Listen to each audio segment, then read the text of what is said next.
Hello guys!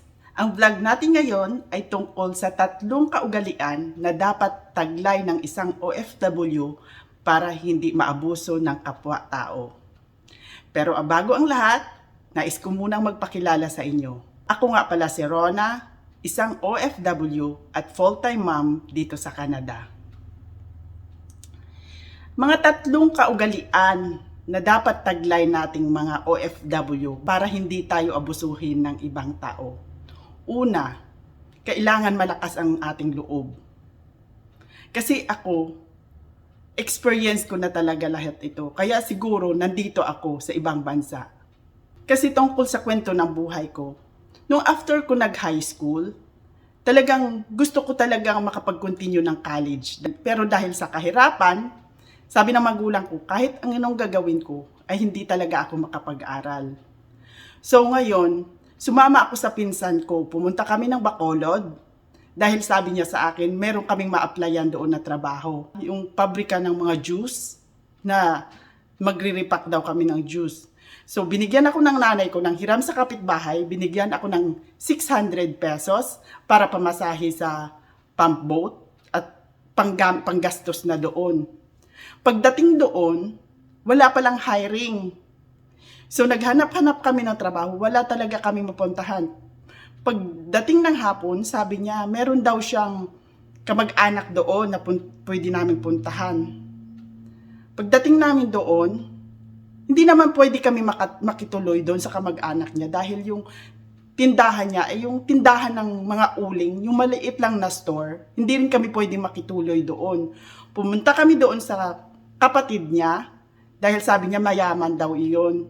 Pumunta kami doon dahil mayaman, akala ko matutulungan kami. Pero sa gate pa lang, sinabihan na kami na hindi nila kami pwedeng patuloyin. Hindi talaga kami pinatuloy sa loob ng bahay. Sabi niya sa amin, wala daw talaga siyang maitulong sa amin. Kung gusto daw namin na tumira sa kanila, magbabayad kami ng renta. So ang nasa isip ko, paano kami makapagbabayad ng renta? Wala kaming trabaho, wala kaming mahanapan pa na trabaho. Ayokong magkautang-utang kami. Sabi ko sa pinsan ko, kahit sa tabi-tabi na lang tayo matulog. Gusto ko nang makipagsiksikan doon sa nagtitinda ng uling. Kahit sabi ko, doon na lang tayo matulog, okay lang. Pero dahil sa awa doon ng tiyahin niya, sabi niya sa amin, meron daw doon yung kapatid niya na isang bodega. So yung bodega na yon, yung sa gitna ng squatters area, dinala kami doon. Bumili kami ng noodles, itlog. Wala kami kahit anong gamit, walang lutuan, wala. So, dinala kami doon dahil hapon na nagluto kami ng noodles at itlog, yun ang aming hapunan. Bumili kami ng bigas, pinahiram kami ng lutuan yung tiyahin niya na nagtitinda ng uling. So, pinatuloy kami doon sa bodega. Alam mo, yung bodega na yun is, hindi mo alam kung maraming daga or ahas kasi bale-balentong, puro yung mga bahay ng mga gagamba, yung ganon.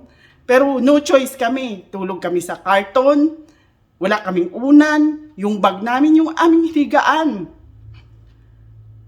Pagkatapos nun, syempre, parang naawa siya, ang feeling niya siguro na parang awang-awa sa sarili.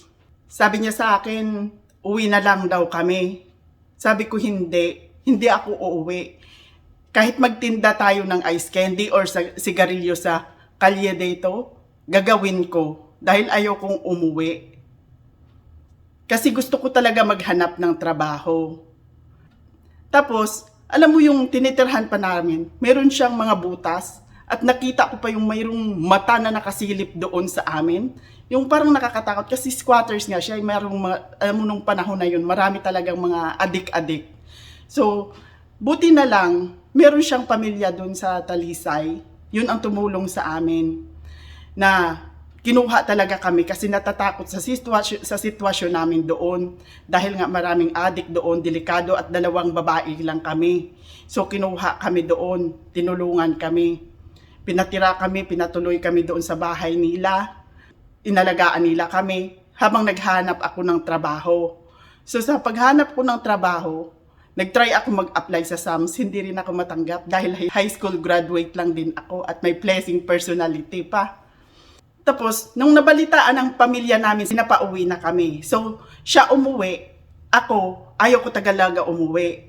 Sinagot ko dun sa magulang ko, hindi ako uuwi ng bahay na wala akong daladalang isang sakong pera. Alam ko sumama yung loob ng mga magulang ko, pero pasensya na. Pero sorry, pero hindi ibig kong sabihin na yung dala ko talagang pera, yung magmamayabang ka na madalang pera. Gusto ko lang kasi i-prove sa kanila na hindi ako uuwi, na wala. Kasi nangutang na nga ng pera yung nanay ko para sa pamasahe ko. Syempre hindi naman madaling maghanap ng pambayad kasi wala nga kaming mga pinagkukuhanan ng pera. Pinagtatrabaho lang naman ang magulang ko sa palayan sa ibang tao. So, ang 500, 600, napakahirap talaga hanapin yan. So, yun ang sa akin, gusto kong umuwi. At syempre, may ipagmalaki ako sa kanila. Yun ang sa akin. Pero alam ko, sumama talaga ang loob nila sa akin kasi parang na-insulto ko sila na syempre, sinabi ko hindi ako uuwi pag wala akong daladalang isang sakong pera. So, kanaunan, nagstay ako doon, yung pinsan ko umuwi na. Nagstay ako doon hanggang sa nakahanap ako ng trabaho. Nagpakatulong ako. Pero mababait din yung mga amo ko. Nung nagpakatulong ako, nagstay ako doon ng mga one year na nagstay ako doon. Yun nga, yung unang sahod ko noon, yun ang pinadala ko ng pambili ng inodoro na pangarap ko. Tapos, after 1 year, dahil gusto ko talagang mag-aral, umuwi ako sa amin. Umuwi ako sa probinsya. So, yun, nakapag-aral ako dahil tinulungan din ako ng naging amo ko sa kapatid niya na doon ako mag-working student. Pasalamat din ako sa kanila na naka-try din ako mag-aral bilang isang working student. So, kalauna nun, siguro, yung mga bagay na yun, na mga naranasan ko, doon talaga na-build yung naging malakas ang loob ko sa lahat ng mga pagsubok. Kahit ngayon, yung mga problema para sa akin, madali na lang yan. Parang hindi na masyadong malaki. Yung mga darating na mga problema na ganyan, parang sa tingin ko, kayang-kaya ko kasi sanay na ako sa mga problema noon, sa mga ganyang sitwasyon. Kaya yun, talagang malakas ang loob ko. So, pangalawa, kailangan may tiwala ka sa sarili. Yun nga, dapat buo ang tiwala natin sa ating sarili na kaya natin gawin lahat ng mga bagay. Kasi sa akin, siguro malakas ang fighting spirit ko na kahit hindi ako nakapagtapos, gusto ko talaga itry ang lahat. Dahil gusto kong ipakita sa kanila, ipakita na kaya ko rin tumayo sa sarili kong paa. Gusto ko makita ang sarili ko na kahit walang may natapos, ay may narating, nakamit ko rin yung ambisyon ko sa buhay. Kaya buo ang tiwala ko sa sarili ko. At pangatlo, dapat wag tayo magpabuli sa ibang tao. Sa experience ko, maraming pambubuli. Siyempre, kabataan natin, mga nambubuli na yan. Pagdating ko ng Taiwan, meron din. Alam mo ba yung nalaman nila na high school graduate ka lang, yung mag-uusap-usap kayo. Tapos, siyempre, sila, mga college graduate, mga ganyan ang mga trabaho sa Pilipinas. So, meron doon na, parang alam mo yung minamaliit ka, dahil ganyan lang ang natapos mo. So, ang sagot ko lang sa kanya, kasi sa Taiwan, sa electronics company, ang suot nyo yung banisot, yung balot na balot kayo, mata nyo lang ang makikita, nakamas pa kayo sa loob. So, ang sagot ko lang sa kanya, kahit anuman ang natapos mo, at ako'y walang natapos, pare-pareho lang tayo nakasuot ng banisot. At pare-pareho tayo nag-aamoy ng sarili nating utot. Di ba? Kaya yun, pareho kaming trabaho. Hindi naman ako nagmamayabang na pero wag naman sanang laitin yung mga taong hindi naman natin kasalanan na hindi tayo makapagtapos ng pag-aaral, di ba? Dahil sa kahirapan. At isa pa, nung pagdating ko dito sa Canada, 1 month pa lang ako, meron akong katrabaho dito sa fast food. So, nagtatanong-tanong din, anong natapos mo? Anong experience mo? Siyempre, sinabi ko sa kanya, galing ako ng Taiwan, wala akong may natapos, high school graduate lang, kasi yung diploma lang talaga ang dala-dala ko.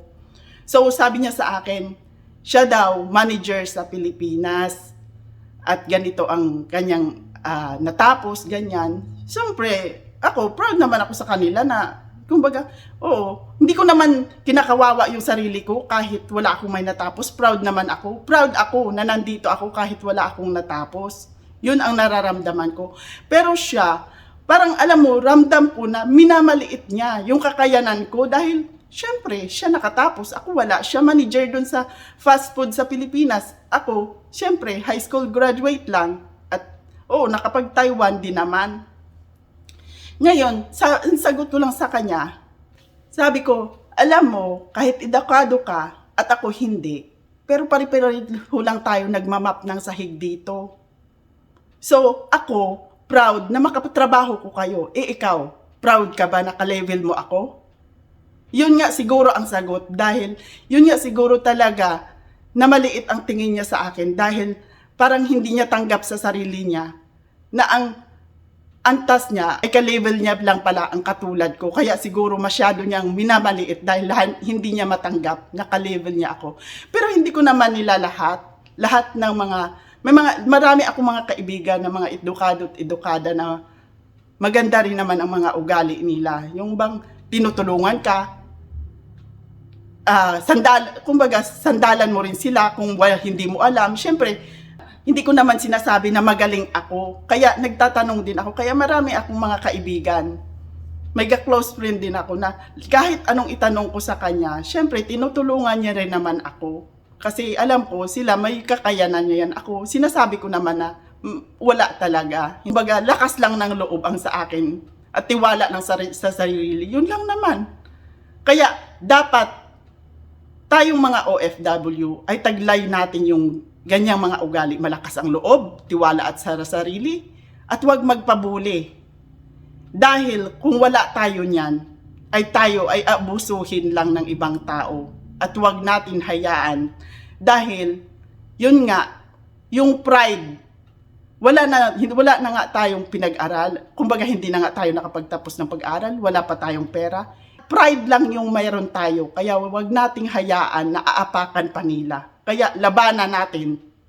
Kaya kung nagustuhan niyo ang video ito, please follow, like, and share para updated kayo sa mga susunod ko pang mga video. At oo nga pala, meron akong ginawang group para sa mga nag-start ng mga small businesses na pwede tayong mag-usap-usap dito sa loob, mag-share ng ating mga experiences, at magbigay ng mga advices din sa iba nag-start. Kaya welcome lahat ng nag-start at yung meron ng business na pwede na silang makapag-share din sa mga nag-uumpisa. Kaya labanan natin ang kahirapan at tulungan natin ang ating mga kababayan na nangangailangan para makapag-umpisa na matupad ang kanilang mga pangarap. So hanggang dito na lang guys. Thank you so much and have a great day. Be happy and stay healthy. Bye-bye!